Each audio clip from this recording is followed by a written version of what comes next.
Agility. Today's C-suite executives pursue it, modern enterprises and organizations strive to achieve it, and stockholders demand it. Now, you'll remember that not too long ago, Agile was a term mainly associated with IT and software development. Today, however, it's quite a different story. Agile has literally come out from the shadows and become a part of the mainstream. When we speak of Agile today, we no longer pigeonhole it as a development methodology. We look at it on a far grander scale, appropriately branded as the Agile Mindset. In this report, we'll explain and explore the Agile Mindset with the help of our interview guest, Dr. Robert Johnson, president of Becker College. Becker College, with campuses in Worcester and Leicester, Massachusetts, traces its history back to 1784. The college has established the Agile Mindset as an academic foundation that equips its students to navigate change and create value in the complex, hyper-connected, automated world of the 21st century. By watching this program, IT and business professionals will gain knowledge and insight into the nature of the Agile Mindset. Viewers will also be better able to understand the many advantages that being a truly Agile organization offers. There are several teaching points in today's report. First, we'll define the Agile Mindset and hear how and why the concept was applied in an academic setting at Becker College. Next, a discussion about the 4 uniquely human skills that make up the Agile Mindset. Then, we'll talk about how organizations can begin to align themselves with an Agile Mindset. We'll also identify some of the challenges organizations may face as they work toward becoming truly Agile organizations. The program will wrap up with best practices and concluding thoughts from our interview guest, Dr. Robert Johnson. Now, let's begin our report. Let's begin by defining the Agile Mindset and learning how and why the concept was applied in an academic setting at Becker College. Today's report on the Agile Mindset finds us in unexpected territory. While we're talking about agility today, specifically the Agile Mindset, we are not reporting from the usual business setting. Nor are we speaking with an IT or business professional to learn about their experiences with Agile. Instead, we're visiting a college campus in New England's Worcester, Massachusetts, the home of Becker College. We are here to hear a very unique story about how the college adopted an Agile mindset, not only from a business and administrative perspective, but also on the academic front as well. You see, Becker students participate in an education program called the Agile Mindset Core Curriculum. This required curriculum consists of 5 courses that provide students with a foundation in the Agile Mindset. It is a truly transformational learning experience for the students. The college hopes it will enable students to not only understand and appreciate Agile concepts and principles, but to also be committed to ongoing education and learning throughout their lives. So, without further delay, let me introduce Dr. Robert Johnson, president of Becker College, to discuss the school's journey toward agility. Dr. Johnson, welcome to the program. Thank you, Mike. I really look forward to this. Well, there is much said in business and IT circles regarding agility today. For example, you might be on a software development team building a new application using an Agile methodology. You also could be part of a management team updating business processes with a goal of creating a more Agile organization. Now, while we'll be talking about agility today, it seems to me that we'll be looking at it on a much grander scale, far beyond the Agile processes we commonly hear about. In fact, we'll be discussing what's called the Agile Mindset. I'm curious to know, from your perspective, how do you define the Agile Mindset and what does it entail? The Agile Mindset values knowledge and the power of learning. It gives students 4 uniquely human skills, and it prepares them to adapt and create value in a global society. And let me talk a little bit about those 4 uniquely human skills, because I think that's really important. In the world of work today, when we think about it, a lot of jobs can be done by robots. Some research says that by 2030, 47% of all jobs will be done by robots. So we want to give them uniquely human skills. Those 4 uniquely human skills are empathy, divergent thinking, an entrepreneurial outlook, and social and emotional intelligence. Empathy is all about understanding the needs and wants of others. It is the hallmark of innovation and creativity. Divergent thinking is really about throwing the Legos across the table and creating something out of nothing. It's identifying problems that have not yet been identified, and then trying to understand where can you create opportunities as you solve those problems for business. An entrepreneurial outlook is really about understanding how do I create value as an employee or as an entrepreneur. So it doesn't matter whether I'm working for Google, Netflix, Apple, or GE, or whether I'm starting up my own company. I must always understand how do I create value and how do I add value within the organization.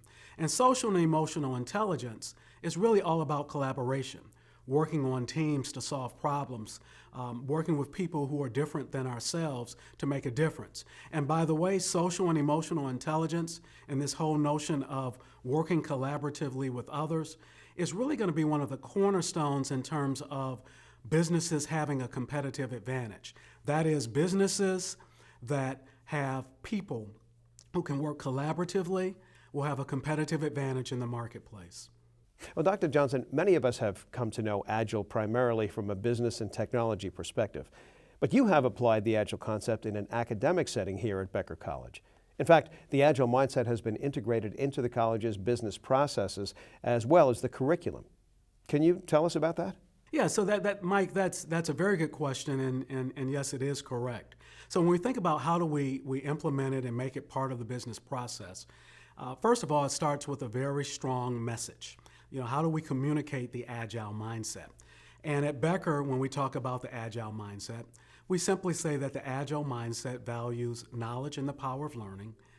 It gives our students 4 uniquely human skills that prepares them to adapt and create value. Within your organization, if you want to adopt the Agile mindset, you got to have a very clear and simple message that people can grasp. The second piece of that is that you have to provide training.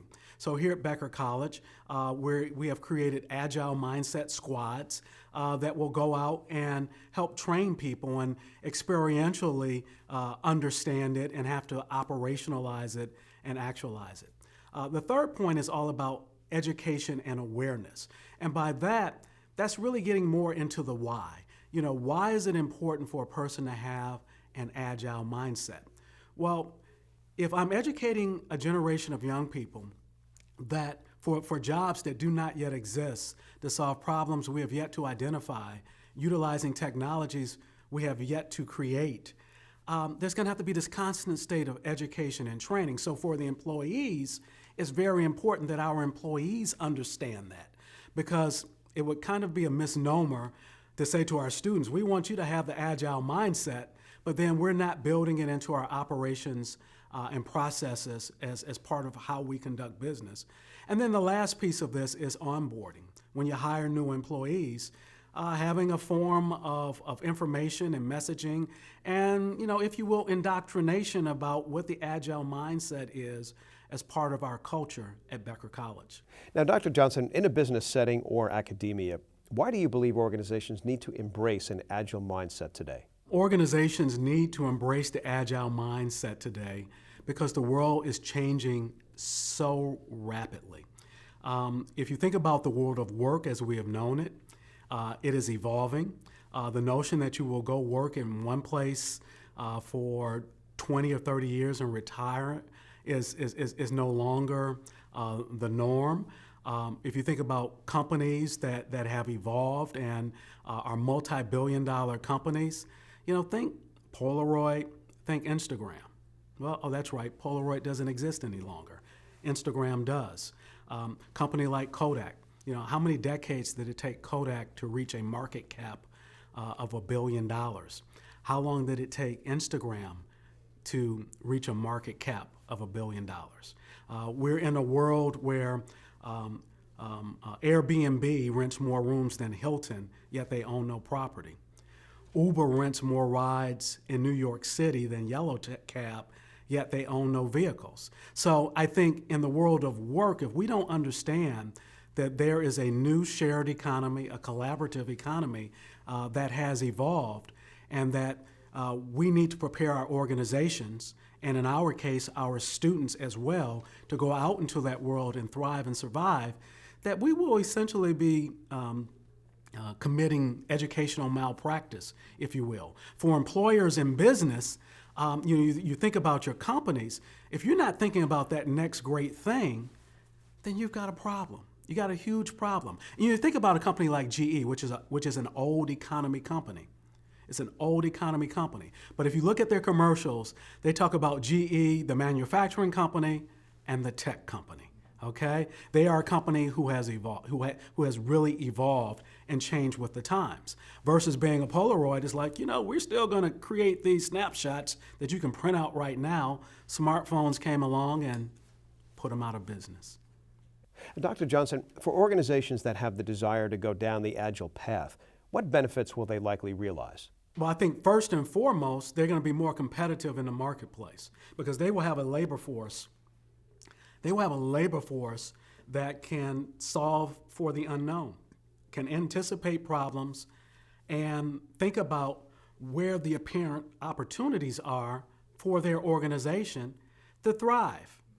So I think for employers today, for businesses today, we have to create an environment for our staff to be thinking about what's that next thing? What's that next Google? What is that next Instagram? How do we solve for the unknown and create opportunities that are not apparent? How do we allow our employees to create value and give them the space to fail? Because I think that that's important. We can't be so risk averse that everything we do is perfect. Next, a detailed discussion about the 4 uniquely human skills that comprise the Agile Mindset. Then, we'll talk about how organizations can begin to align themselves with Agile. In addition, we'll also identify the challenges organizations may face as they work toward becoming truly Agile organizations. IT and business leaders today fully understand the value and importance of IT and business agility, but may struggle with the execution of such a significant organizational transformation. Fortunately, the global professional services firm Accenture has provided guidance on just that very issue.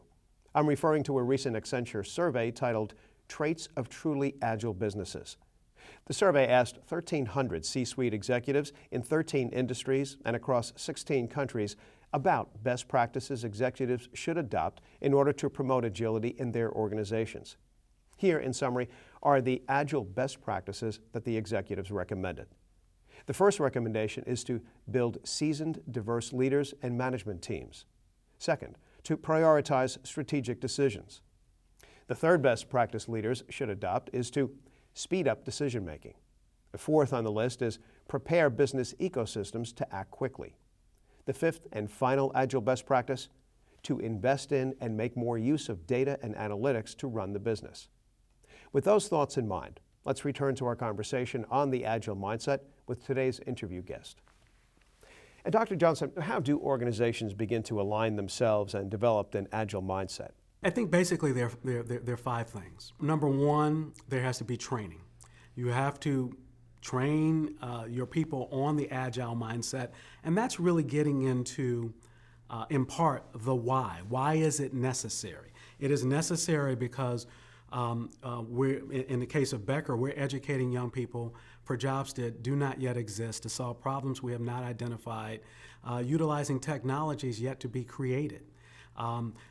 47% of all jobs that currently exist will be done by robots by the year 2030, which means a bunch of jobs will go away, but also a bunch of jobs will be created. If you understand in technology the notion of Moore's Law, they say that by the year 2020, Moore's Law will hit this wall, and you won't be able to just double the rate and the pace of new technologies being created, which means human beings will have the opportunity to catch up with the technology and create new innovations. So I think helping employees to understand that why under the notion, so when you're training them, it's not just, this is the Agile mindset and this is what you need to know. It's also helping them, training them to understand the why and what the future of work will look like. As you're recruiting people, you recruit for the Agile mindset skills. Google says, we don't necessarily recruit people for technical competence. We want people who know how to learn and who are willing to learn how to learn on a continuous basis. I think education. I think we have to look at our education system within our companies, within our organizations, and make sure that they're pushing forward the idea and the values of the Agile mindset.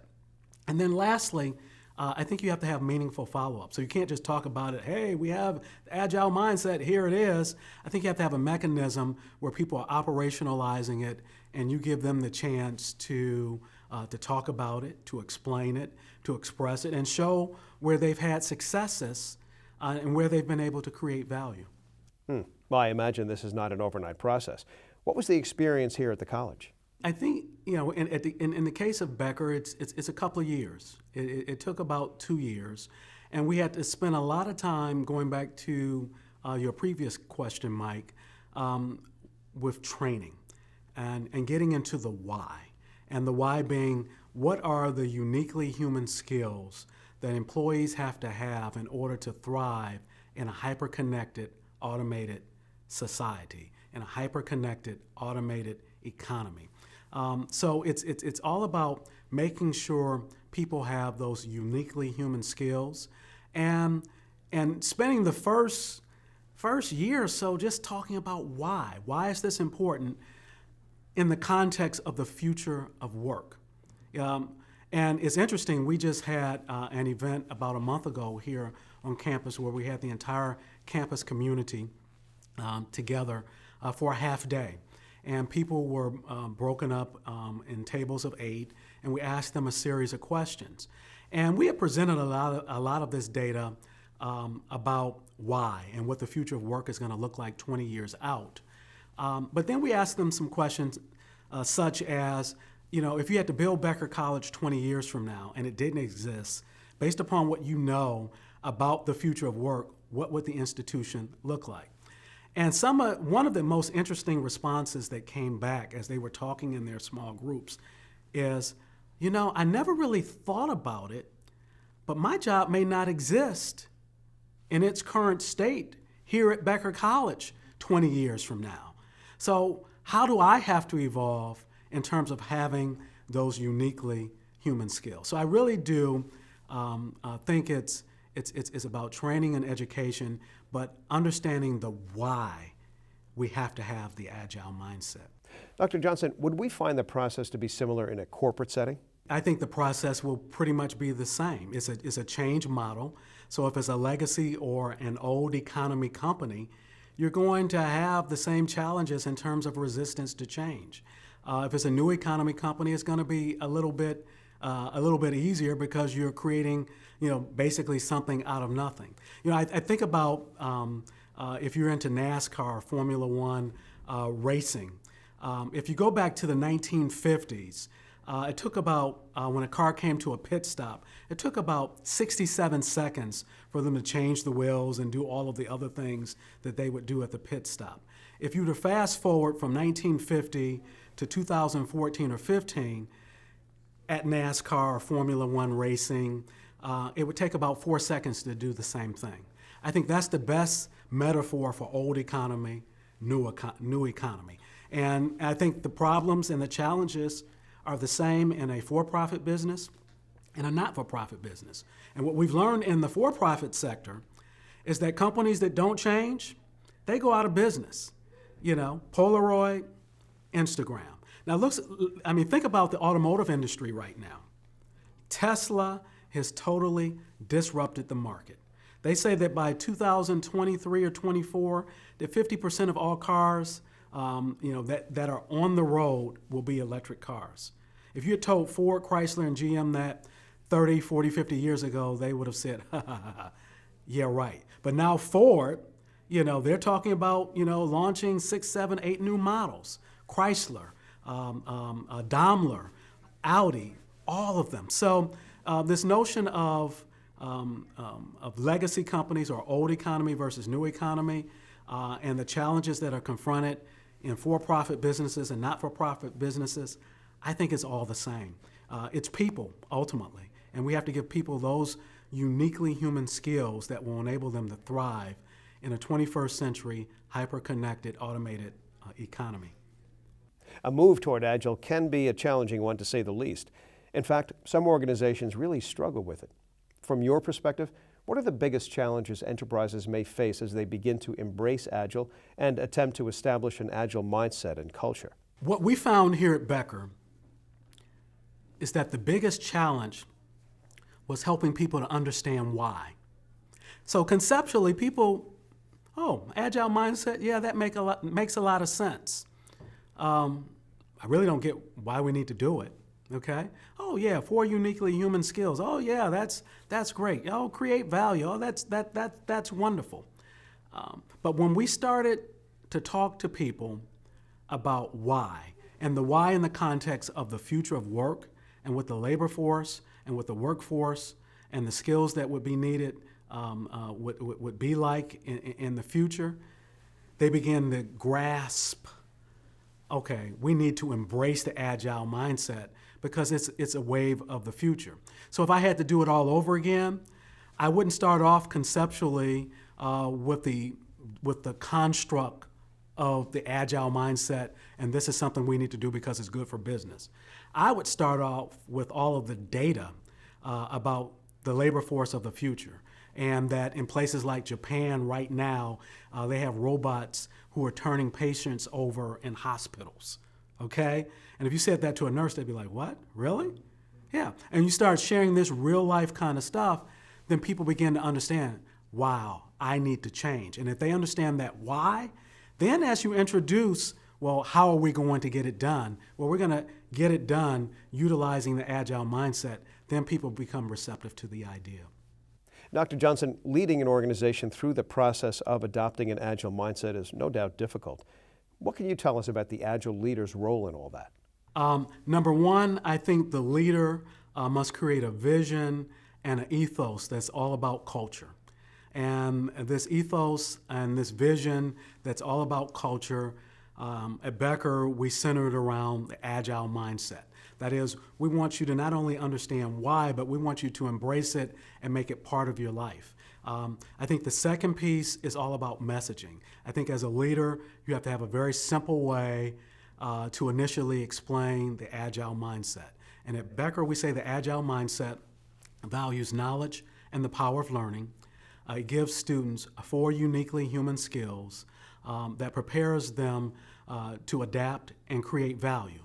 Very simple message. Now, I could take each of those 3 points and unpack them, but initially it's got to start off with a very simple way of talking about it. And then lastly, I think leaders have to have a tolerance for failure. You have to have and provide people opportunities to not only succeed, but also to fail. And what about maintaining and sustaining the Agile mindset in an organization? What's been your experience here at Becker College? I think number one, and I've mentioned this several times today, is helping employees to understand why. It's, it was interesting at our employee event about a month ago. There was a segment where we had someone providing all of the data about the future of work, which essentially talked about the why this is important. And if we could have had placed a light bulb on top of everyone's head, throughout that 15, 20, 25-minute presentation, as she was talking about the why, all of these light bulbs would have started turning on. So I think number one, understanding the why is important. Number two, understanding what humans can do versus what robots can do, and creating an environment that if you have the Agile mindset, you will be uniquely human and you will always be in a position to create value. Lastly, I think we have to understand, what did we do before Google? Google hasn't been around for that long. It's a new economy type of company. And if we have the Agile mindset, we can create more Googles.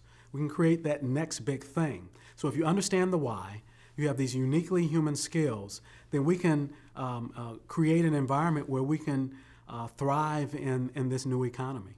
Now we'll wrap up our report with concluding thoughts from our interview guest, Dr. Robert Johnson, on the Agile mindset. In today's program, we defined the Agile mindset and learned how the concept was adopted in an academic setting at Becker College. We then discussed the 4 human skills that make up the Agile mindset, including empathy, divergent thinking, entrepreneurial outlook, and social and emotional intelligence.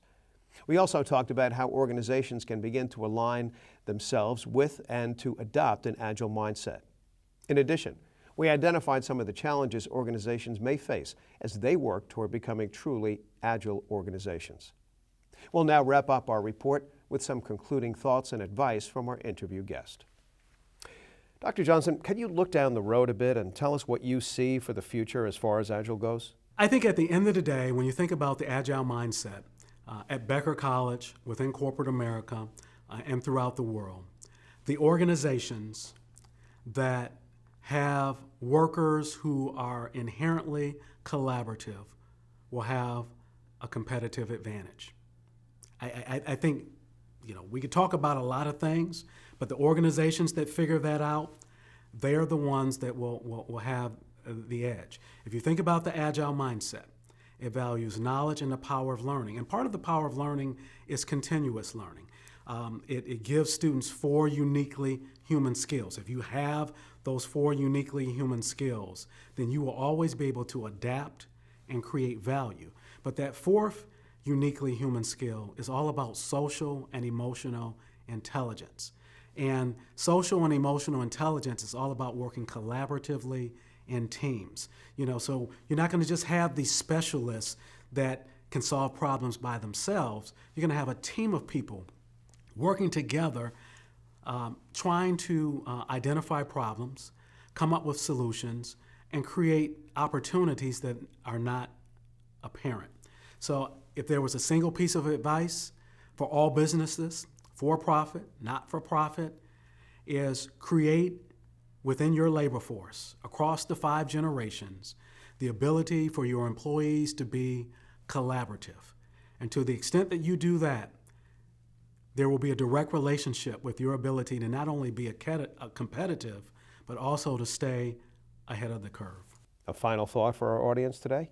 I think the final thought and closing advice is the Agile mindset, as we have defined it, valuing knowledge and the power of learning, providing 4 uniquely human skills that enable people to adapt and create value, is not something that is needed for the future. It is the here and the now. And if we want to have a competitive advantage, I would encourage all leaders to embrace the Agile mindset and the pieces of it that make the most sense for their organization. This is the world of work, not at some distant time in the future, but it's right here, right now. Dr. Robert Johnson, president of Becker College, thank you so much for sharing your knowledge and experience about the Agile mindset. Thank you, Mike, and I'm glad we had the opportunity to talk about the Agile mindset. That concludes our report, Exploring the Agile Mindset. I'm Michael Quinlan, and thank you for watching.